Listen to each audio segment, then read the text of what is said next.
আসসালামু আলাইকুম। অনির পয়েন্ট আইটির পক্ষ থেকে সকলকে স্বাগতম।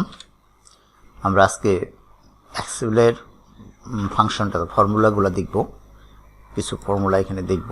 ফর্মুলাগুলি সবগুলি ভালোভাবে জানা থাকলে আমরা একটা কোম্পানি কিংবা একটা ব্যবসার সম্পূর্ণ একটা অ্যাকাউন্টিং সেট আপ করতে পারবো। শুধু বাউচার এন্ট্রির মাধ্যমে আমরা trial balance, ledger, profit and loss and balance sheet তৈরি করা খুব ইজি হয়ে যাবে। তো আমরা পরবর্তীতে ওগুলি দেখব। তবে প্রথম পর্যায়ে অবশ্যই আপনাকে বেসিক জানা থাকতে হবে। বেসিক ফাংশন না জানা থাকলে আপনি বড় বড় ফর্মুলাগুলো প্রয়োগ করতে পারবেন না।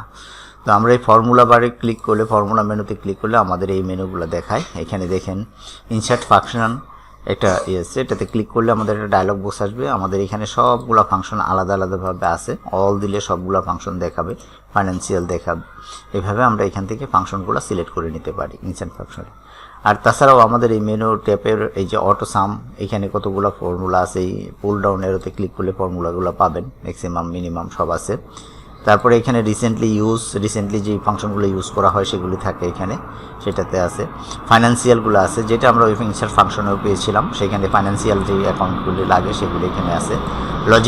লজিক্যাল কিছু ফর্মুলা আছে যেগুলো করা হয়, সেটাও আছে এখানে। টেক্সট জাতীয় টেক্সটের বিভিন্ন ফরম্যাট করতে গেলে যে ফর্মুলাগুলো প্রয়োগ করতে হয় সেটাও এখানে আছে। আমাদের ডেট অ্যান্ড টাইমের formula, look up, reference, math trig, more function, এখানে আরও কিছু ফাংশন আছে, কিউব, ইনফরমেশন, অ্যান্ড ওয়াইফ, এগুলি সবগুলো আছে। তো আমরা সেগুলো পরে দেখব। এখন যেটা আমরা করব সেটা হলো স্বাভাবিক ফাংশন, যেটা যোগ, বিয়োগ, পূরণ, ভাগ, অ্যাভারেজ, এগুলি তৈরি করার যে কাজগুলো করতে হয় সেটা আমরা এটা অটোসাম থেকে নিতে পারি। অটোসামে ক্লিক করে সামে ক্লিক করলাম, করার পরে ওই যে পাশাপাশি আমার অটোমেটিকলি রেঞ্জ চলে আসলো। এখানে ক্লিক করে আমরা এটাকে এন্টার দিলে আমার এই 10 আর 20 মিলে 30 হয়ে গেছে। এখন এই মাউসটাকে এখানে ধরে, প্লাস চিহ্ন যখন হবে ধরে, চাপটা ধরে টানলে নিচের দিকে এই ফর্মুলাগুলো হয়ে যাবে। এটা হলো ড্রাগ করা। এই ড্রাগ করলে আমাদের এই ফর্মুলাটা চলে আসবে। অথবা আমরা আরেকটা পদ্ধতিতে করতে পারি সহজ, সেটা হলো এই যেই ফর্মুলাটা প্রথম প্রয়োগ করছি তার উপর কার্সর রেখে এইখান থেকে ব্লক করব। ব্লক করে নিচের দিকে যাব, শিফট অ্যারো দিয়ে ব্লক করছি। ব্লক করে এখন CTRL কন্ট্রোল প্লাস ডি চাপলেই আমাদের ফর্মুলাগুলো চলে আসবে। এটা হলো সাম, যোগ করলাম। এভাবে আমরা যোগ করতে পারি। তো একই পদ্ধতিতে যদি আমরা বিয়োগ করি তাহলে কি দাঁড়াবে? এই সামের মধ্যে বিয়োগ তো নেই, তাহলে কি করা যাবে? এখানে সামে তো বিয়োগ নেই, আছে নাই। তাহলে আমরা এবার বিয়োগ করব। এই সামটাও কিন্তু আমরা বিকল্পভাবে করতে পারতাম। অটো সামে ক্লিক করে সামেশনে যেভাবে করছি ঠিক একইভাবে বিকল্পভাবে করতে পারতাম। যে কোনো ফর্মুলা প্রয়োগের আগে এক্সেলে অবশ্যই ইকুয়াল সাইন দিতে হয়, এটা মনে রাখবেন। ইকুয়াল সাইন ছাড়া কোনো ফর্মুলা প্রয়োগ করা যাবে না। সুতরাং ইকুয়াল সাইনটা আমাদের দিয়ে নিতে হবে। ইকুয়াল সাইন দেওয়ার পরে প্রথমটা যোগ প্লাস দ্বিতীয়টা এন্টার, এই ফর্মুলাও কিন্তু যোগ হয়ে গেছে। এখন আমরা ঠিক একইভাবে ব্লক করে কন্ট্রোল ডি চেপে দিই, ট্র্যাক হয়ে গেছে। এটা হলো আমাদের এই স্বাভাবিক যোগ করা। আবার যে কোনো ফর্মুলার আগে ইকুয়াল সাইন, প্রথমটা বিয়োগ, দ্বিতীয়টা মাইনাসের হয়েছে, যেহেতু দ্বিতীয়টা বড়, -10 হয়েছে। আমরা ঠিক একইভাবে ব্লক করে ট্র্যাক করে দিই, এটা হয়ে গেছে। এটা হলো আমাদের এই সংখ্যাগুলো বড় করে দিলে আমাদের মাইনাস পয়েন্টটা থাকবে না। এই সংখ্যাগুলো বড় করে দিলে আমাদের মাইনাস পয়েন্টটা থাকবে না।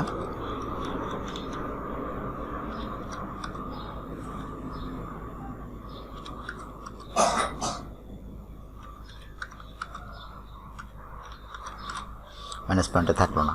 এই হলো তাহলে যোগ এবং বিয়োগ। আপনারা এই যে আমাদের ফর্মুলা বারে কিন্তু আমি কি পদ্ধতিতে এই যোগটা পাইছি, কোন সেলের সাথে কোন সেল, এটা কিন্তু এখানে শো করে। আপনারা সবাই দেখে নিতে পারবেন যে এটা কিভাবে করছি, এটা কিভাবে করা হয়েছে, এটা কিভাবে করা হয়েছে।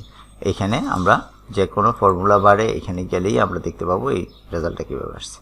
ঠিক একইভাবে আমরা যদি এই ডাটাটাকে আবার কপি করে পাশে নিয়ে ওটাকে গুণ করি, তাহলে কি করব? গুণ করার জন্য যে কোনো ইকুয়াল সাইন চাপবো, ফার্স্ট ইন্টু সেকেন্ড রো, আমার এখানে দেখাচ্ছে ই ইন্টু। আচ্ছা, এখানে দেখেন এক্সেলে কিংবা যে কোনো ফর্মুলায় এখানে ইন্টু বলতে কিন্তু স্টার সাইনকে বোঝায়। ইন্টুটা হলো স্টার সাইন মানে গুণন চিহ্ন, গুণন হিসাবে আখ্যায়িত করবে। তাহলে মনে রাখতে হবে স্টার গুণন চিহ্ন।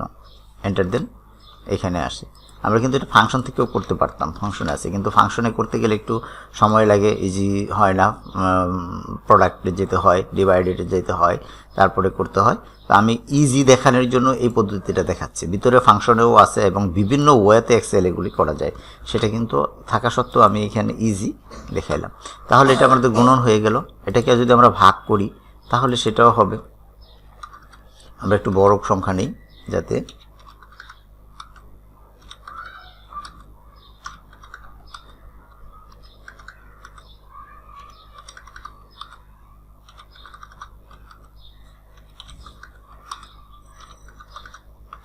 এবার প্রথম সংখ্যাটাকে দ্বিতীয় সংখ্যা দিয়ে ভাগ করব।